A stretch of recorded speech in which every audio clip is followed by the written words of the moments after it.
Today's card is simple. Arsenal moneyline at -177 hosting Liverpool, Miami -3 against Ole Miss, and Wild Kraken over 5.5 at -120.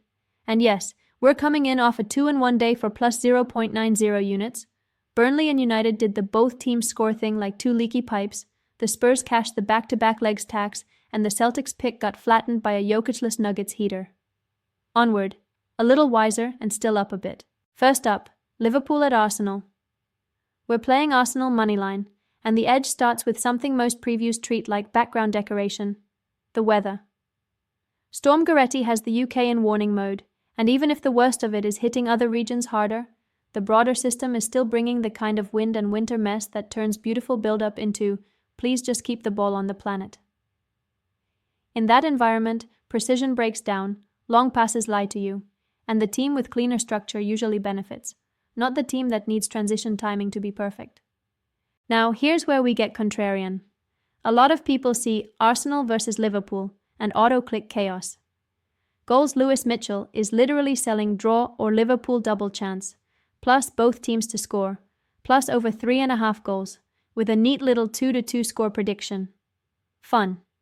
Also the exact sort of reasoning that makes a dartboard feel emotionally validated. Head-to-head history doesn't play tonight's match. Current personnel does. And Liverpool are walking in missing Mohamed Salah because he's away at the Africa Cup of Nations, and they're managing striker availability issues on top of that. Even Arne Slot has admitted the attack has gone a bit dull lately, which is a polite way of saying we're not exactly printing chances. This is why we're fine laying the juice with Arsenal. Liverpool's unbeaten run right now is like a racing stripe on a minivan.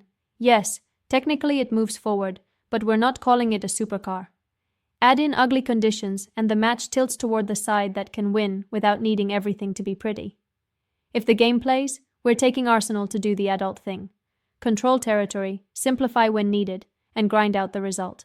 Pick 2 is the Verbo Fiesta Bowl semifinal, Miami -3 versus Ole Miss. The public story is Ole Miss's quarterback heroics, tempo, and playoff chaos, the sports equivalent of anything can happen as an investment thesis. Cool slogan. The math story is simpler. Ole Miss has been brutal defending the run by opponent EPA per rush, 132nd in the country. And that's not a small leak, that's a basement flood. Miami doesn't have to be flashy to win this. They just have to be Miami. Get ahead of the chains, lean on the run, and make Ole Miss play offense in long yardage situations. And yes, we're stepping directly on a very public counterpick. Action Network's Stuckey is on Ole Miss plus 3.5, banking on Trinidad Chambliss's mobility and tempo to neutralize Miami's pass rush and steal the game. We're not saying Chambliss isn't talented. We're saying talent doesn't repeal physics. If Ole Miss can't consistently win first down on the ground, tempo becomes cardio, not strategy, and the pass rush starts hunting. Miami's path to covering -3 is clean. Run efficiently into that soft spot, force Ole Miss into higher variance throws, and win field position. And then there's the part that spreadsheets don't love, but reality absolutely does. Ole Miss is dealing with real coaching turbulence after Lane Kiffin left for LSU, with Pete Golding managing a staff in flux. Miami isn't perfect, no team is, but stability matters when the margin is a field goal and the stakes are a season. We're taking Miami -3. Keynote, -3 is the number we want. If your book is hanging -3.5, that hook matters. Don't donate value because you're impatient. Last one, Minnesota Wild at Seattle Kraken, over 5.5 at -120. We're stepping right in front of the defensive hockey crowd, including expert picks Lee Copson recommending the under. The problem with the under case is, it's built on what these teams were, not what they are tonight. Seattle has been piling up points, and they just put up 7 on Boston while extending their point streak to 9 games. That's not maybe goals, that's, the puck is living in the offensive zone. The overlooked stat here is goaltending trend, not goaltending reputation. Minnesota is expected to start Jesper Wallstedt, and even with a strong season overall, he's been in a rough patch. 14 goals allowed across his last 4 appearances.